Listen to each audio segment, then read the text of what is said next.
All right, so we've talked about a lot of really important information in this video, and stay till the end because that's where it's all going to come together and give you the exact outline that you need. So please hang tight, bear with us, and you're gonna learn something new. Hi everybody, welcome back to the channel. I am Neil Winterregg. This is Dr. Greg Winterregg. He's the CEO of Matterhorn Business Development and author. You can find out more about his book down below. So we just finished shooting a video, which should be up on the channel by now, called What is Selling? It was an old topic that we did years ago and we're kind of refreshing it. And in that video, we talked about the need of finding out what the person's problem is. And this next step of what we want to talk about here is what we would call the interview process. What is the interview process? We probably do it a little bit differently than most people. And so we want to talk about that process here today, because the most important thing that you need when it comes to interviewing or determining whether somebody is a prospect or candidate for your product or service or whatever is a set series of questions that actually help you determine what the need and the idea that the person has about their need, so that you can actually determine, is this somebody who's going to buy from you? And so that's what we're going to talk about here today, is the interview form or format that you would use to determine, is this person a prospect or not? And so for me, and we've talked about this in other videos, studies have been done, multiple studies have been done. 80% of the sales are done by 20% of the sales reps. So if you have 10 reps, you will probably find that 2 of the reps are doing 80% of the revenue for the company. That means the other 8 are simply just taking orders. So let's get those other 8 to start to do what the 2 most successful reps are doing. And you should definitely do this process, this procedure with those 2.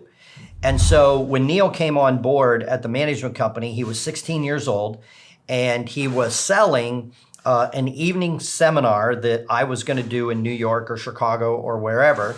And it was very, very simple to get him started. We did some promotion. When somebody called in, there was a form. And it was a form that had been put together not just by myself, but other people who had been successful in the company for years. What are the most important things we need to know from this doctor to determine if this seminar is going to help that doctor or not? So it's very simple. Neil, here's the form. You get a doctor on the phone. You get his name, you get his address, you get his phone number in case you're disconnected during the call, and then just ask him this: how long have you been in business? And there was just a process. It was front and back. So this serves a couple of things. First of all, it's like a checklist. Like an airline pilot, when you're boarding a commercial airliner, you look in the cockpit and the co-pilot is probably sitting there at some point with a checklist. These pilots have thousands, tens of thousands of hours in this 737 or whatever it is, and they're still doing their checklist just to make sure that they don't miss one single thing, because that could be the thing that ends up creating a disaster. So first of all, having this list keeps even the best reps from getting sloppy or lazy or in a rush. But then for me, if you look at what I was able to do, I had been doing this, and then I was able to very simply turn it over to Neil. And all he had to do was just get the doctor to answer the questions. And so then all I have to do to help him do a better job is just, well, you didn't get the answer to that question. Well, I didn't think that was important. Well, let me tell you why it is. And then he goes back and he gets the answer to the question. And so you're not doing it exactly the way I laid it out for you, but you've kind of come around. What do you think is the purpose of that form for you when you're sitting there and you're getting the answer to these questions? For me, I'm just trying to figure out what the problem is that this person is having and how much pain they are in. Not necessarily literal pain, but how much emotional pain are they having that they don't have this product or service that I can offer. And you have to determine, is it real pain or is it perceived pain? Because a lot of people will tell you, well, of course I want to grow my business. Yes, I want to be a millionaire. I want to, oh my gosh, yes, I need that. I want to do that. And as a new salesman, you're like, oh, this guy's a hot prospect. He's going to pay me. And you go, great, it's even $1,000. It's nothing. Oh, no, I can't pay for that. And you just ended up putting a ton of time into somebody who had zero intention of buying from you because they were like, yes, yes, yes, yes, yes. So, well, and also the trap is they're rich, They have big goals.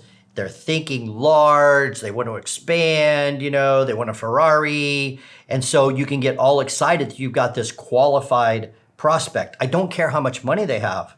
It's like, how much pain are they in? Correct. What is their problem? So people can say, well, I really want this goal, this pleasurable thing. I want a bigger house. I want a blah.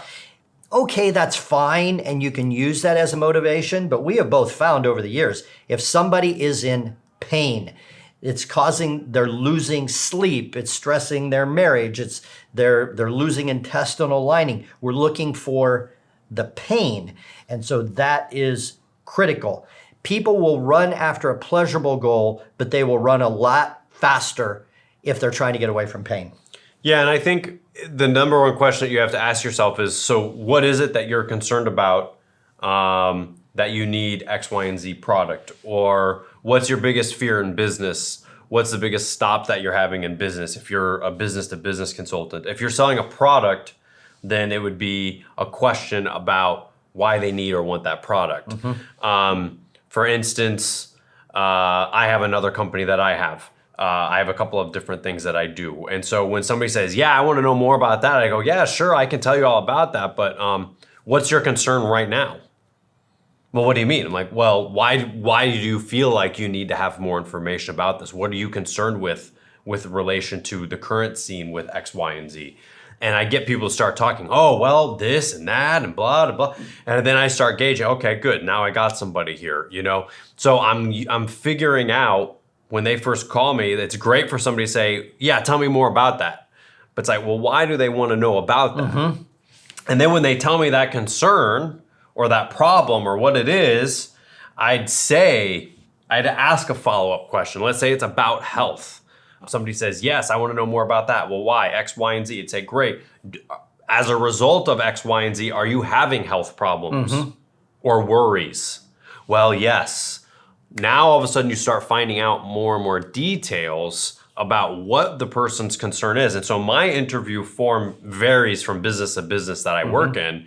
I've kind of been doing this long enough that I can always figure out how to find it with a new business or a new company, what questions I need to ask after just a couple of go-arounds. But the first question is, why do you need help? Or what do you need help with and why? Because If they sign up and then there's no motivation, then how do we even measure if Matterhorn is working for them? So I just have to say, different approach to the same problem. I signed somebody up once who had this amazingly successful business, absolutely killing it. And he keeps telling me that he's interested in changing, and I can't figure out why. So usually what happens is when you have somebody who's killing it and tells you they want to change and you tell them how much it costs, they go, yeah, I'll think about it. I'll let you know next week. So I said, yeah, it's going to cost this much. And I expected him to say, yeah, why don't we follow up next week? Brush me off. And he goes, okay, can I pay with a credit card? And I said, yeah. And gave me a credit card, did all the paperwork I have to sign. I have everything done. And I said, so what's the real reason you're doing this? He said, well, my wife says I'm getting really irritable. And I said, well, we'll fix that. And there he we said, go. okay. I found the problem afterwards because I didn't expect to end up with the credit card and the contract. Right. Whereas you're like, don't pay me yet. I didn't expect to end up there. So it's just two different approaches to the same problem. But you end up with the same result. Same result. All right. So I want to just give you on my Remarkable 2, I have this file of my interview, so even I don't get lazy, all right? So I'm going to give you just some of the questions. This is actually 3 pages long. But first of all, what kind of business do you have? How long have you been in business, and why did you start it? I want to know that background on them. What's your annual income? How much did you make? How many employees do you have? How many key employees do you have? Like the ones that the place won't run without, and what do they do? What are your goals? And I've got another, all at the bottom third is other information because they'll just start to throw data out. What's the biggest problem you're trying to solve, and how is this affecting you? Like you want to know what are the pain points here? What will happen if you don't solve this? Is it going to get worse? What's your motivation to change? What would be the ideal if this was fixed? What would be the ideal? And so I just go through, and you have to have a form. Like I say, this form here is 3 pages long. What kind of help do you want from me? What do you expect me to do for you? These are all valuable, important questions. And I'm going to end off with this story. So it was at the dental practice management company. We had just fired and let go our telemarketer. And at the time, the company was only big enough to have one. And we had replaced the receptionist there also in that area. So when we did mail and promotion, the phone would ring into that department and to turn over to the representative. Well, I had no representative and I had to go do a seminar. So I had the form that I had trained the representative on with these questions. It was two-sided. And I told her, listen, just fill this form out at the top. If you have a chance, get as much of this other information as you can if they have time. I went off, I did my seminar, 2.5 hours later, I come back, and she was so cute. I said, so did you talk to anybody? She goes, yeah, one guy called in, and I got the questions and flipped it over, and at the bottom, he had given her a credit card. She had no idea what she was doing. The only direction I gave her is get as many of these questions answered as possible, and the whole thing was designed to just lead to a close. And that's what she did. So you need this form so that you can turn this responsibility and this job over. If I had a company and Neil was my best closer, then I'm going to have 3 or 4 people talking on the phone, getting through the form, making an appointment to talk to Neil. And if I got a really hot prospect, I'm going to go grab him and say, look, I got a hot one here. Why don't you just finish this up? So this form has so much value. You must sit down with your best reps and make a form and give it to the others, and your closes will go up. If you just have something standardized, it will work. And one thing that I know from being in sales all the time is if my closing rate goes down, or the area I'm working in, their closing rate goes down, I can always trace it back to not using my form. Absolutely. Or getting lazy. Oh, I don't need to ask that. I already know the answer to that 100%. question. You know, and all of a sudden, you've got somebody who should be signing up and they're not. And it's because I skipped the question of how much money does your spouse make? Oh, $500,000. Well, no wonder you don't have a problem with your business only making you $10,000. Because that question is on the form. That question's on the form. For that and reason. I skipped it. So follow your form, you'll make more sales. If you don't know what your question should be, reach out to us and I'll help you out. Absolutely. I'll help you out, no problem at all. So I hope you learned something new. Like, subscribe, do all the good stuff. Share this with a friend if you found it helpful, and we'll see you next time.